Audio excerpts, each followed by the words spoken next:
Oh, this is the hardest part of the round, really. At 2:30 in the morning, you've got about a half an hour's drive to Bodmin. And this is where you've got to try and wake yourself up, get your brain into gear. 2 o'clock in the morning is a tough call on those executive skills needed for driving and remembering the round. But the new job is also hard on the body. They say, on average, a milkman runs 10 to 12 miles a night. Whew. The brain working, yes, I do find that a bit hard. Let's see what they want here. One skimmed and one semi-skimmed.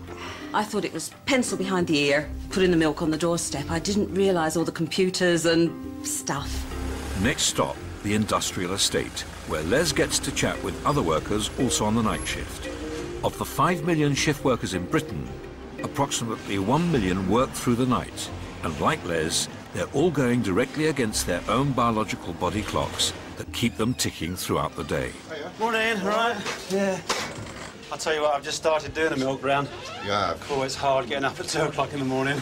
Got any good tips for doing it? Yeah, have a good sleep in the afternoon. It gets better, does it? It does, yeah. Sure, it's better if you stay on nights continuously. Yeah. Rather than keep changing shifts. All right. Yeah, you've been doing it a while, have you? Yeah, 8 years. Oh, well, that's a long time. Yeah. These midnight workers know from experience the 2 rules of surviving the night shift. Make sure you catch up on lost sleep during the day and stick to one shift pattern so that your body has time to adapt. But there's more to this than just changing old habits. Experts argue you need to take into account your internal chemistry too. Our body clocks are controlled by a simple chemical reaction. During the night, the brain produces a substance called melatonin, which makes us naturally drowsy. When you're going round the round, it's dark. I mean, Bodmin can be really dark. And then about 5:30, you suddenly see the sun coming up from the east. And that is really nice. Come morning, it's the bright light of daybreak that triggers the brain to stop producing the melatonin. And this acts like a pendulum to help resynchronize our body clock across the day and the seasons. That's when I will stop, take 5 minutes, and just watch it. I think this is, you know, I'm privileged to be seeing this. Most people are asleep. Also, it means you've got another four hours of milk round to do, so you're only halfway around.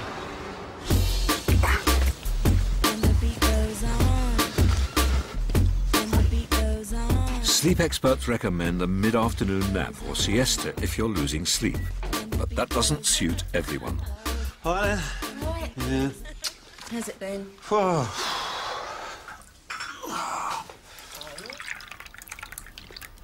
Are you going to go to bed or? Don't know. Have a cup of tea. Yeah. And then see how I feel then. Les prefers to go to bed early rather than nap during the day. The trouble is, when he turns in at 8 p.m, he ends up reading, and still only gets a few hours kip. Sometimes I seem to have got past the point where I can go to sleep, and then I'm awake on and off then till 2 o'clock.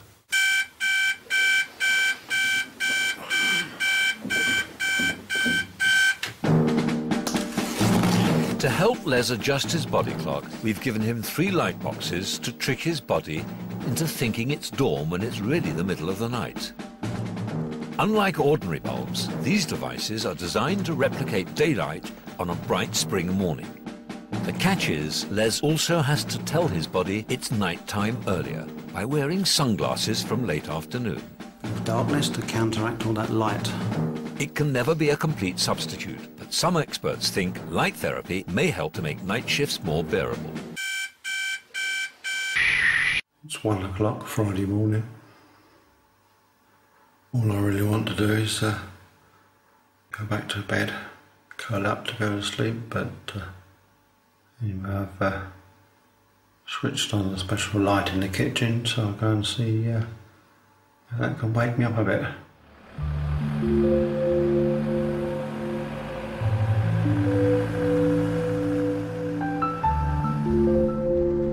When I got up at 1 o'clock to make the tea and a piece of toast, I put the light box on. And then I went out and I found it really did work. It got my brain into gear and I felt quite awake. Although the light boxes seem to be helping keep Les awake at night, he's still struggling. To sustain this routine, he needs to get enough sleep during the day, and that means changing the sleeping habits of a lifetime. Most of the milkmen have said to me, you hit a brick wall. I think I've just hit that brick wall. But I'm hoping as I get more used to the job that that'll get better. But yes, it is difficult.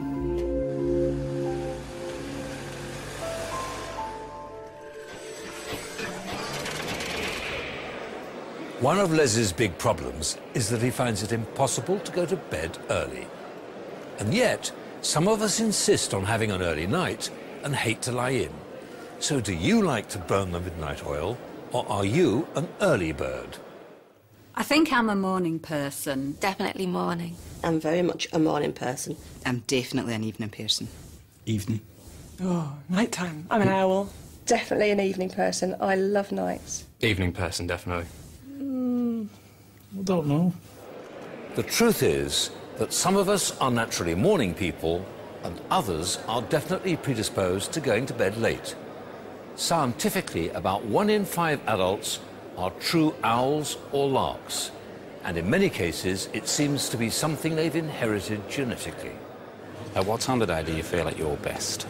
I would say between 11 and 5. Our studio volunteers have been asked to complete a detailed questionnaire to find out their circadian bias. In other words, whether they prefer mornings or evenings. If you were entirely free to plan your day, at what time would you get up? And we're going to match that to their DNA. And Scarlett, you consider yourself to be an owl, yeah? You do, you think... For the last 2 years, Dr. Simon Archer has been investigating how the human body clock is governed by our genetics, and is now focusing on one particular gene. By comparing thousands of DNA results, he believes he can now identify the particular gene pattern that typifies an extreme owl or a lark. So Scarlett, the buccal swab has got a little foam tip at the end. As part of his research, Simon has agreed to test the poorer sleepers amongst our volunteers to see if there's any mismatch between what they say they are and what their DNA results are suggesting. OK, that's lovely, Scarlett. Thank you. And the results aren't all in line with what our volunteers are expecting. Are you surprised? How does that fit in with your... I was sure that I'd have a clear-cut morning person. But in actual fact, Jane, you come out as a lark, and Mark, you come out as an owl. So you didn't expect to come out as an evening person from the questionnaire? I expected to be a morning person. Yeah. But it's Les, our early morning milkman, who's in for the biggest surprise. He's convinced he must be a morning person. So I would predict that from the analysis that we have here, if I knew nothing about you and I was just basing my analysis on your DNA, if I had to bet, I would say, well, Les is probably an evening type person. But you consider yourself to be a morning type person? Yes, I am. Les has got some thinking to do, and we'll find out what his radical solution is later on. Now, whilst that process gets underway, here's a shortened version of the test to help you find out your own circadian bias. Question 1. Based on knowing when you're at your best, what time would you get up if you were entirely free to plan your day? Note down A if it's between 5 AM and 6:30 in the morning. B if it's between 6:30 and 7:45 AM. C between 7:45 and 9:45 AM. D for 9:45 to 11 AM. E between 11 AM and midday. Now question 2. When would you go to bed if you were entirely free to plan your day? Choose A for 8 PM to 9 PM, B for 9 to 10:15 PM, C for 10:15 PM to 12:30 AM, D for 12:30 AM to 1:45 AM, or E if it's between 1:45 to 3 AM. Question 3. At what time of the day do you generally feel at your best?